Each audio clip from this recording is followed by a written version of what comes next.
climate change and Madagascar, a pretty big issue. And we were hoping to have Kim with us today, but sadly she can't join us because she's actually working for BEIS, the government department that's linked to COP26. Now, we all know, I guess unless we've been hiding, that COP26 starts in Glasgow tomorrow, in fact. World leaders are gathering, there's 2 weeks of negotiations, the stakes are high, Extinction Rebellion will be there, Insulate will be there, the hearts and minds of millions, if not billions, of people around the world will be there, and not least of all, Madagascar. And so I was going to ask at this point Kim to step up and talk about what COP is. I know a little bit, I work in climate change. Obviously the national leaders are gathering after the G20, which has happened in Rome, to do kind of the high-level pledging, which is a bit of a moot point at the moment, given the position of certain countries like China, Russia. Sadly, Biden's going to COP without being able to pass his big bill due to a couple of Democrats who don't want to release, as it were, the reliance on coal in West Virginia, and there's a senator in Arizona.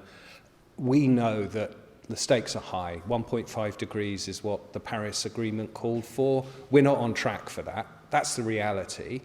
And we need urgent action.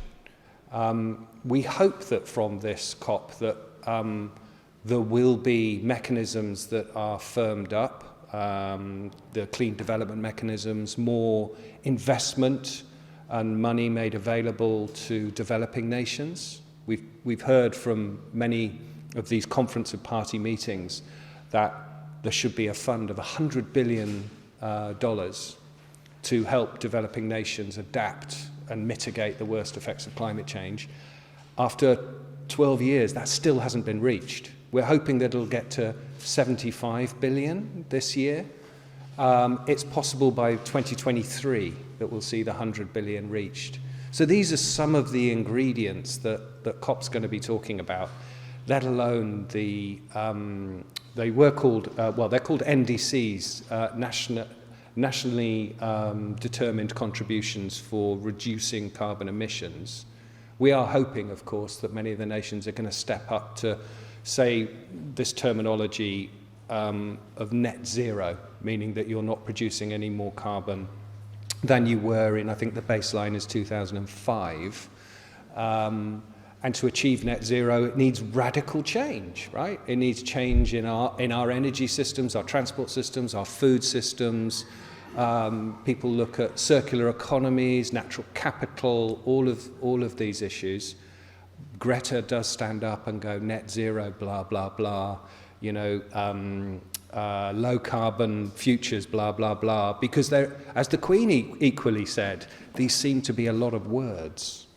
And what we need to see from this COP is action. And this isn't my soapbox, by the way. I'm just trying to reflect what many of the currents out there and conversations are. I think what is interesting, though, is when you look at Madagascar, right? It doesn't often make the news, does it, in this country? We search for it. Interestingly, Alok Sharma, who is the president of the COP26, so he's in charge of running COP26, has been tweeting about Madagascar because the famine and drought in the south is seen as the first kind of credible example of a climate-caused catastrophe. Now, when you think about it, Madagascar produces 0.01% of global emissions, but has this devastating drought, devastating famine, and it's not its fault, right? And equally, so Madagascar's in a really unique position now that it's being recognized as a reality of what climate is going to do to the world. And even I noticed on Twitter that Alok Sharma did a video conference conversation with a women's association from the south of Madagascar, actually saying, like, this is what's happening to our country. Help us, you know, raise awareness of this. Now, we know there's a fairly big delegation from Madagascar going to Glasgow. I believe the president is going to go and will be part of those negotiations, as well as a number of ministers, representatives from different agencies and NGOs. There's a couple of people that I'm going to show you in a second who will be in Glasgow doing their best. So yeah, we can. What I thought is I'd show a short an interview I did with Rija Rakotoson, who is the Director General of ONE, the Office National pour Environnement in Madagascar, to explain Madagascar's position for COP. We have a short film, Voices from the Forest, which was produced, I'll explain the details when we get to it, that's around how do you work with local populations, how do you use the forest, how do you take local ideas in this adaptation for the effects of Madagascar. And then I thought we could have a discussion amongst ourselves. So shall I show the film? Is that probably the next thing to do? Excuse me.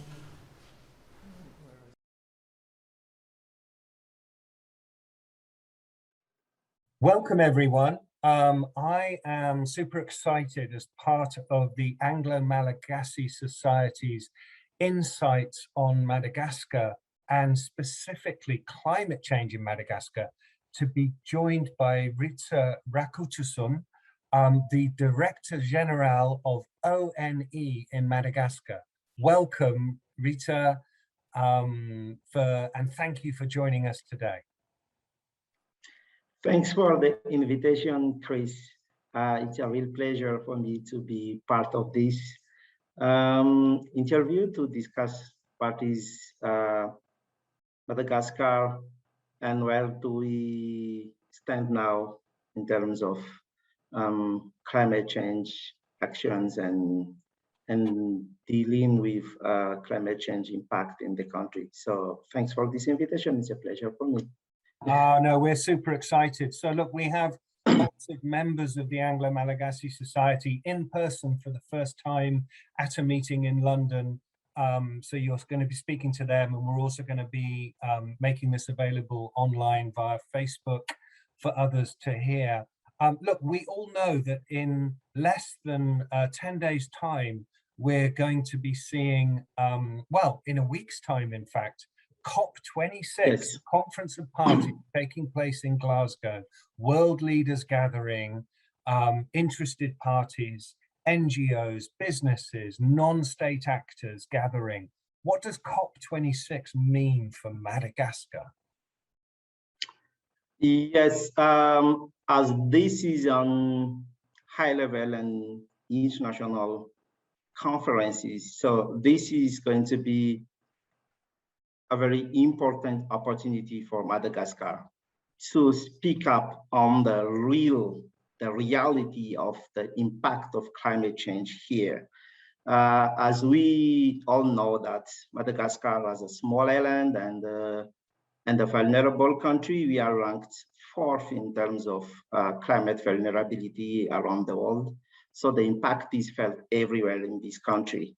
So through this COP26, Madagascar aims to bring to the eyes of the worldwide what is it actually the reality in terms of impact right now. It's not something that we are talking in terms of projection, prediction. In Madagascar, the impact of climate change is happening, and it happens now.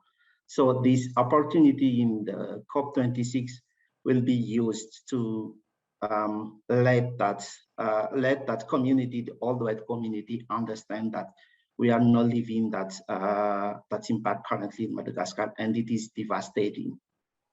So, Rita, thank you so much for that. And tell me, what do you think that as a country, and I appreciate in your position as Director General of ONE, what would you like to see as the outcomes from COP26? Are you looking for increased investment and finance to assist Madagascar?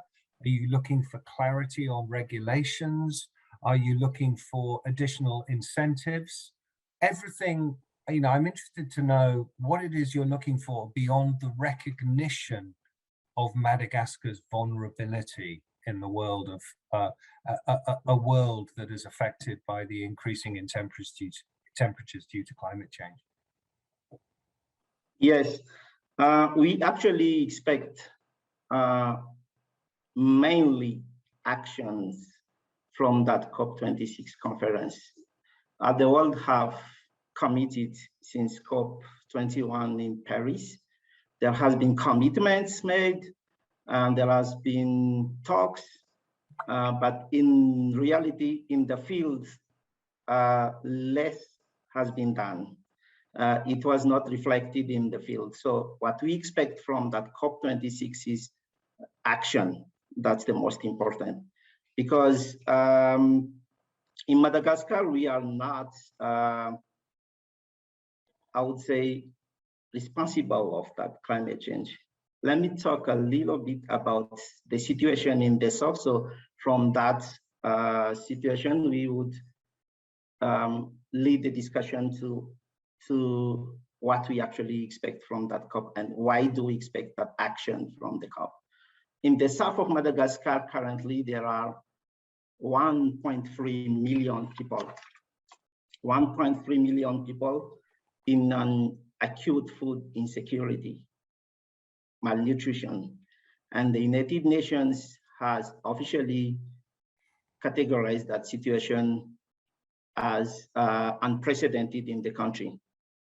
Out of those 1.3 million people, 30,000 of them is ranked as in the highest internationally recognized level of food insecurity. So the UN security categorized that situation as catastrophic in Madagascar. By categorizing that situation as catastrophic, the United Nations as well recognize that the main cause of that situation is climate change. So this is a climate change-induced famine in Madagascar, and people are currently dying from that situation. It happens now in the south of the country. There was, because of that climate change, there was, this year was the worst drought in 4 decades in the country. That also is an unprecedented situation. So there are a couple of events, extreme weather that has not been experienced in this country, but that happens now in Madagascar. There are more severe drought, the land gets drier and drier. There are more severe wind regime that erodes the soil as well. So all the situation leads the local population in the loss of their livelihoods. There is no possibility for them to grow crops.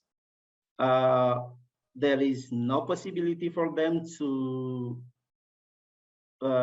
farm, to any farming activities in the south. So people actually spend their entire life, whether searching for food, which doesn't exist at all, or very rare in the area, or fetching water. So now people are fetching water, and it takes them hours in their daytime.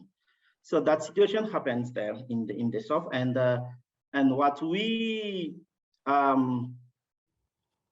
done in the country so far to respond to that very catastrophic situation in the south, the country has set an emergency plan to deliver food directly, because there was a difficulty in any farming activity. So the government works on delivering food, and thanks as well to the UK government, who has just committed £3 million last week to help population in the south to get out of that problem. And that would be enough for almost 5 months of about 10 kilo or 10,000 people. But thanks for that help from the UK government. And there is also another initiative from the government in Madagascar, which is called Emergency Plan for the South, which is much long-term and I would say medium-term as well, response to the situation there, to bring water, build a very large pipeline to bring water from 100 kilometers to the area. The famine actually affects 3 regions in the south, which are mainly the region of Anus, Andrui, and Atimonjevan. They are all in the south. And there is that project in the south to bring water. And from that water, then there are going to be an integrated initiatives for drinking water supply, all the sanitation, hygiene, agricultural activities, and factories being under that pipeline, which currently gathers support from international community as well. Thanks for those who have already expressed their support to the project. So that's the situation in the south. So what we then, from that experience we have now, what we expect from the COP26 is that commitment from the old community, mainly from the G20. What we exactly want is that the G20 community made the action to stop burning fuels, because all these people who are starving and living the famine in the south, they haven't burned any single liter of fuels, but they live the consequence, they support the consequence. So if there is that commitment, that action, that the developed countries stop burning their fuel, that already is a very good and very the best response we can bring to small countries like Madagascar. In terms of adaptation as well, because mitigation is one way. Either we go through mitigation or we die. There are also people who start to talk about using the terms of 6 extinctions currently.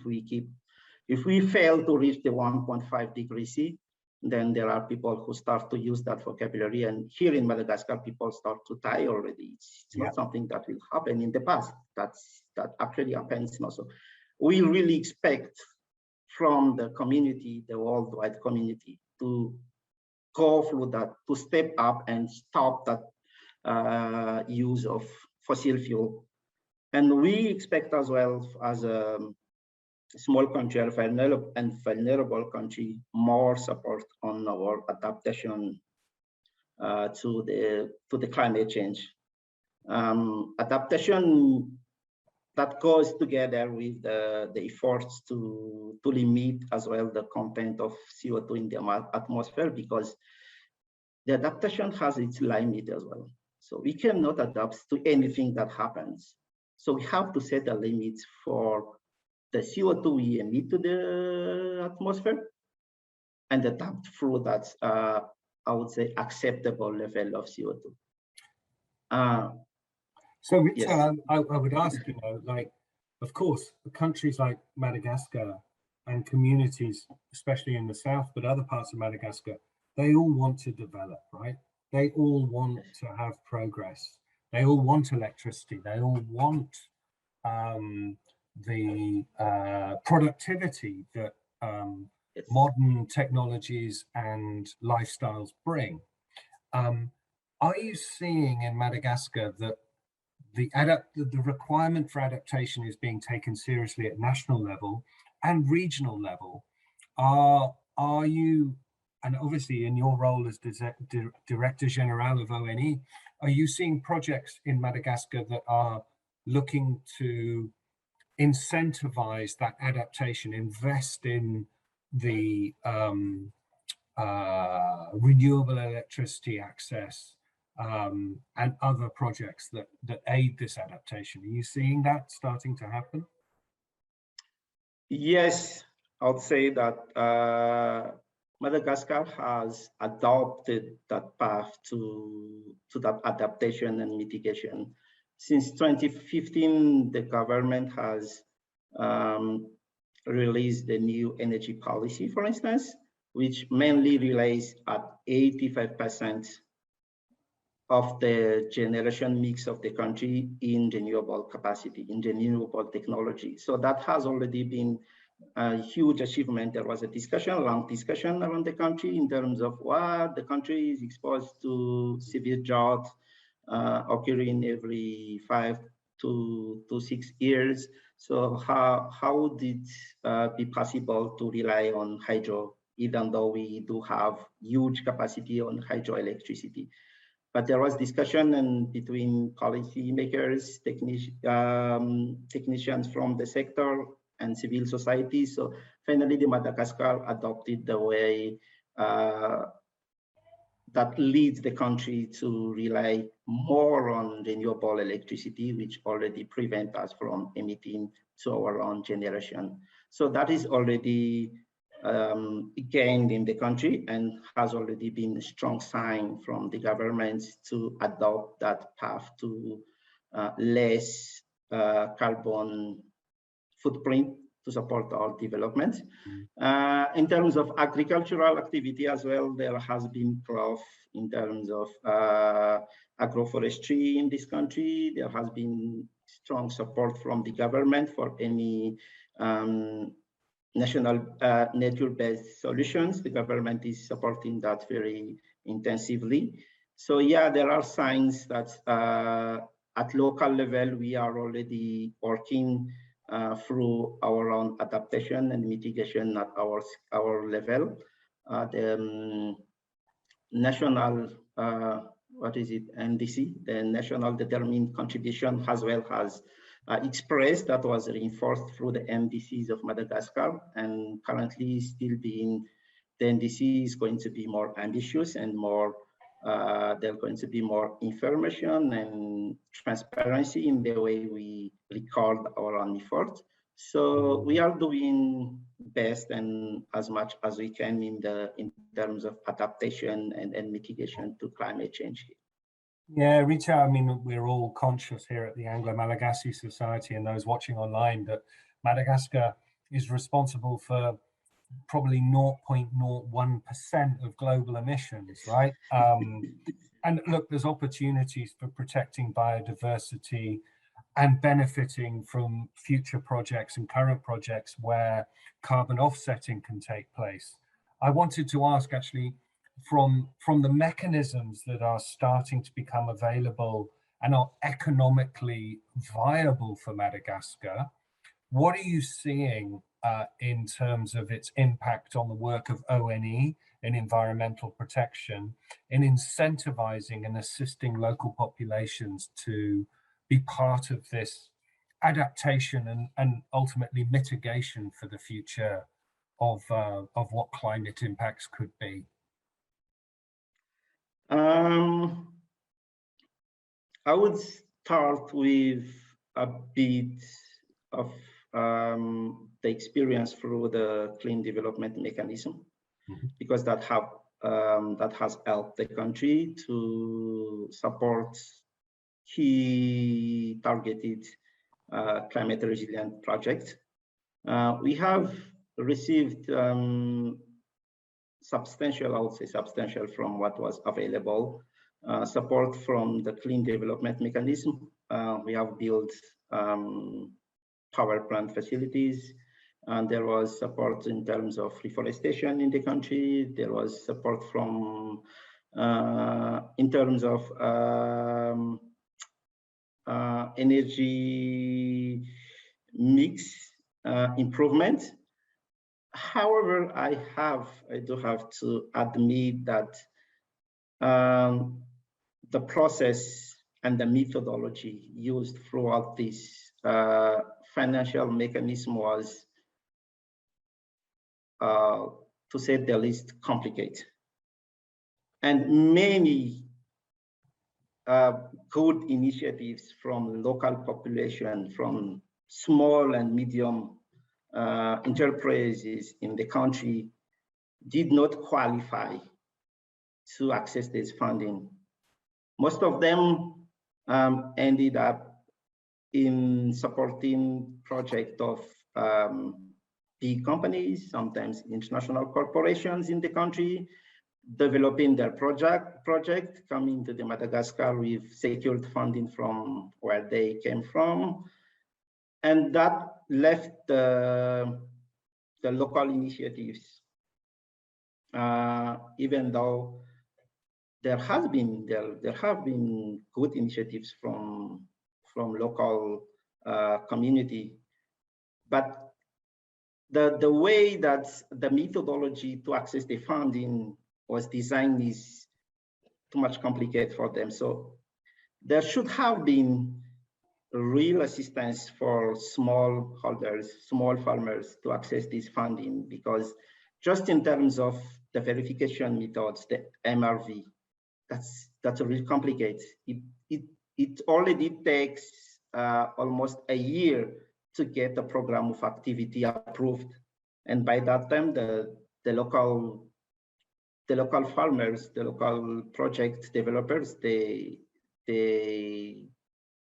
would say they have changed their project, because these are small projects that comes sometimes in a seasonal project, or something that should be designed just to respond to circumstances, and maybe the opportunity has gone if it takes them too much to access the funding.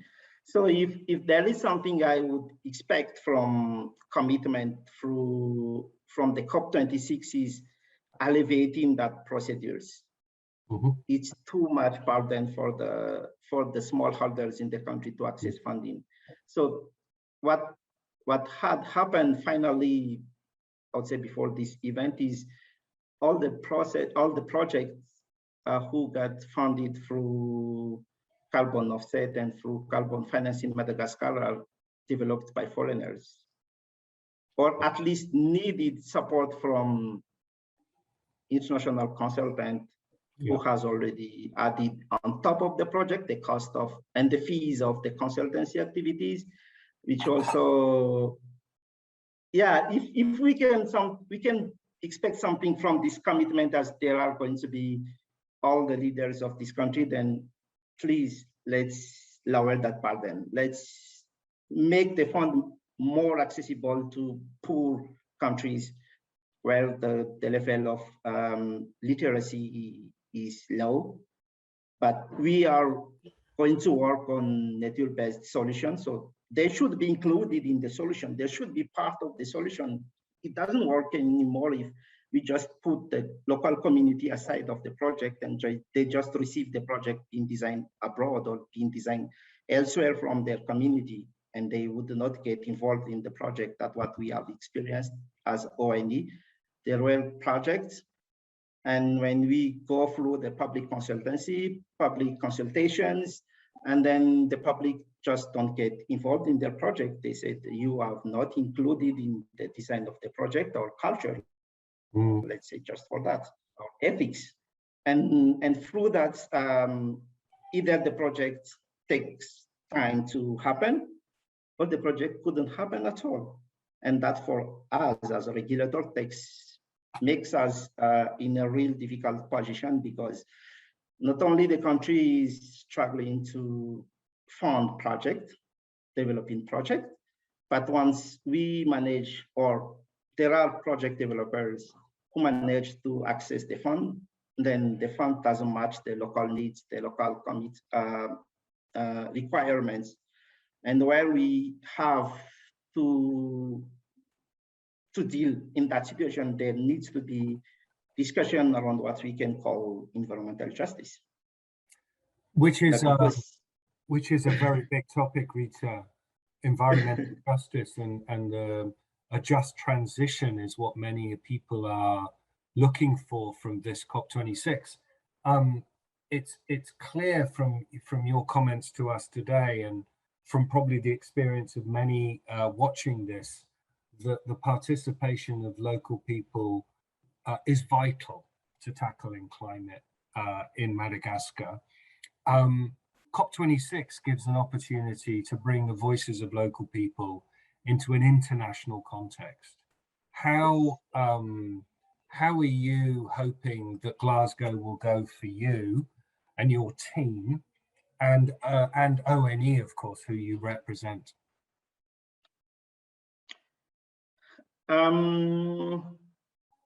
Yes, this is all about that environmental justice, climate justice, an action that open more doors to developing countries, as what I have explained before. There was a perception from developing countries that the mechanism was too difficult for us to access funds. So if only there, not only we do need more actions on putting the funds in that climate basket fund, but also to access the fund. That's the most important. How do we need to be able to access the fund? What are the requirements to access the funds? Where can we have the information, and what skills do we need in terms of capacity building? What do we need in terms of capabilities, to requirement in terms of our capabilities to manage the funds, to report what we have done, to comply with the transparency of the funds, and that everything we need to know until we have the result on the ground.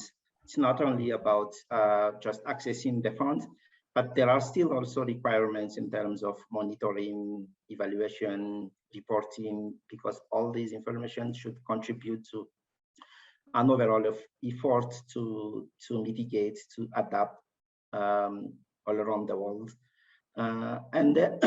Excuse me. And second thing I would really expect from the COP26 as well is if the all leaders come to a decision that would stop carbon leakage and set a global carbon price floor for everywhere, because that also is something that sometimes is distributed in an unfair way. There are some areas where the carbon price floor is high. There are some areas where there is not at all.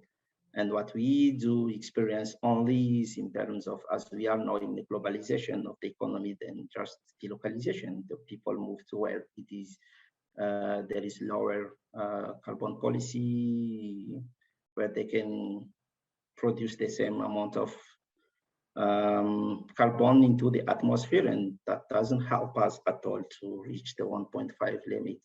So those are kind of expectation I mainly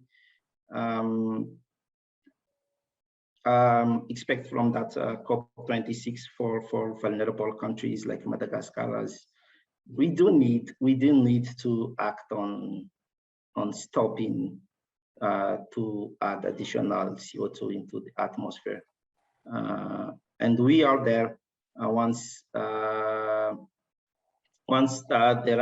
are those commitments, and we are there to support in terms of adaptation locally, and help as well our community to feel more included in the overall effort, to open their horizon that they do have place, they do have role to play in these global efforts.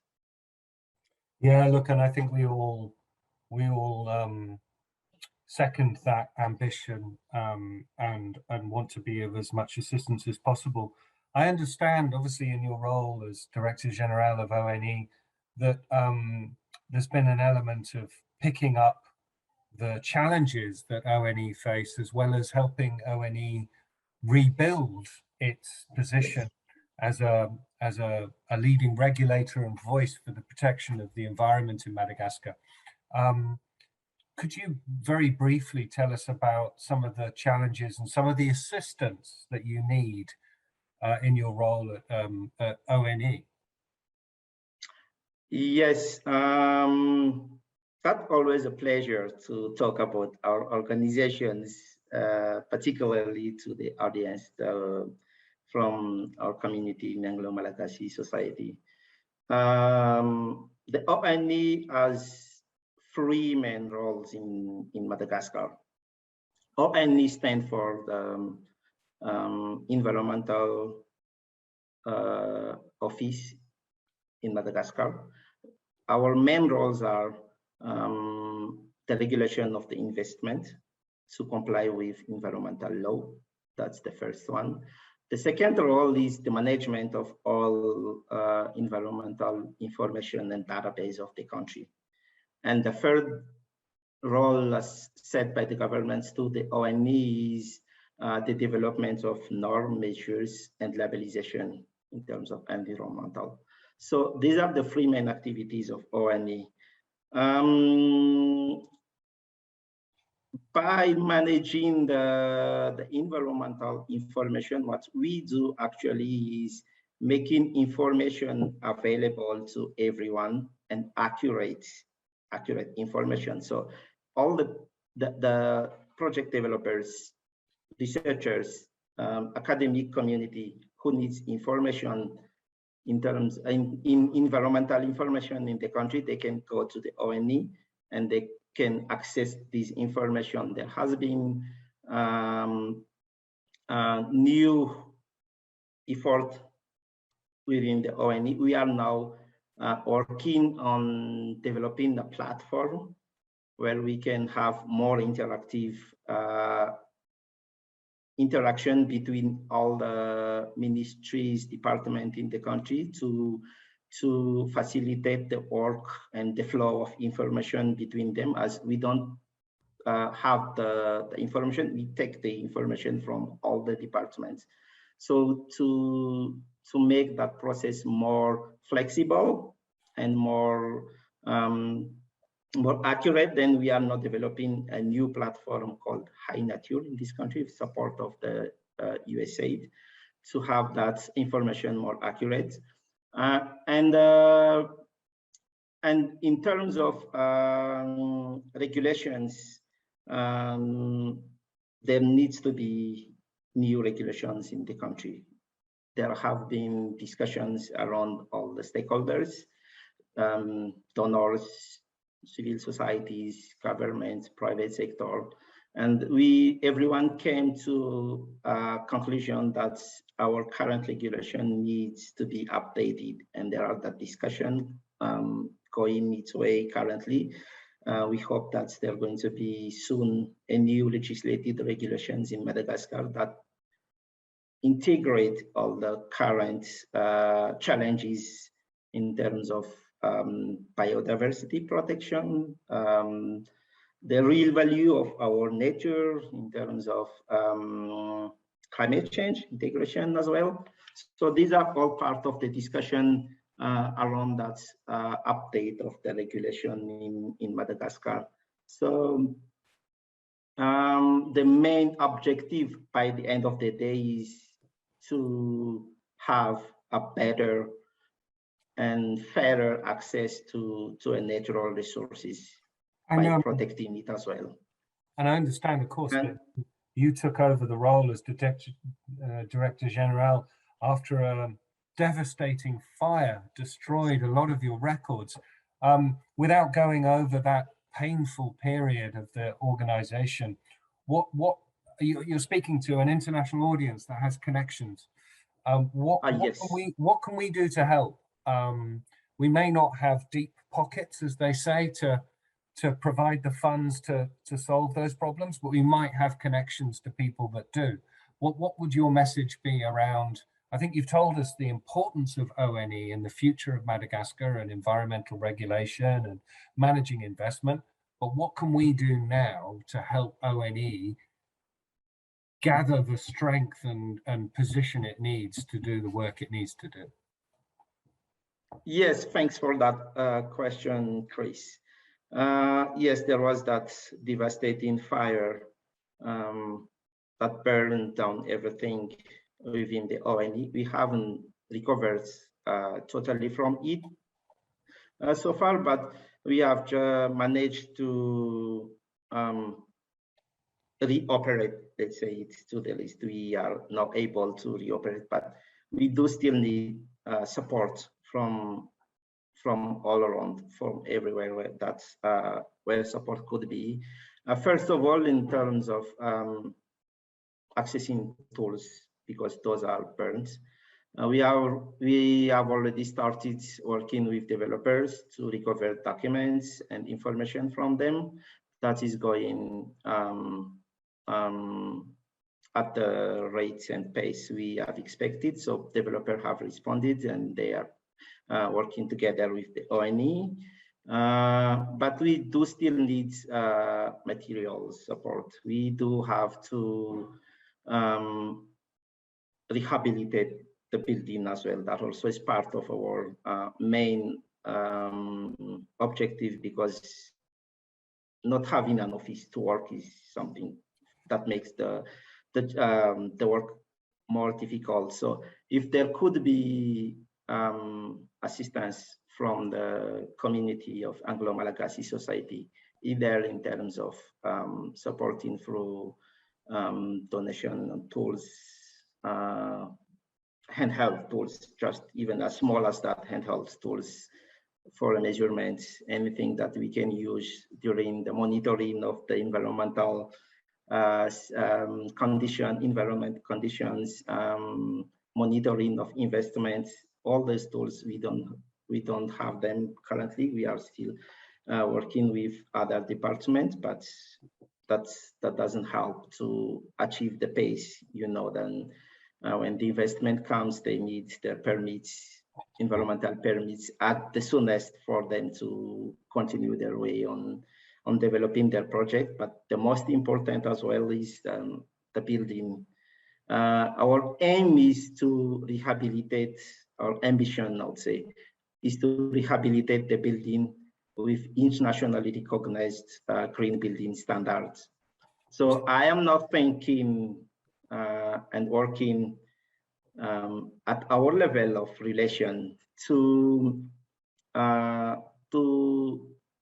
find a way to rehabilitate the building with the BREEAM compliance. If we can achieve that, that would be a flagship in Madagascar in terms of green building and UK Madagascar. Rija, I think you're laying down a challenge. We claim in this country to have some of the best sustainable buildings in the world, right? So yes, maybe we can use this moment to say, come on, come and help us become like, let's make our ONE the kind of center of environmental regulation even, like best in class. Like, let's make this building best in class. So I think we'll take that as a challenge and an invitation to the community to help further.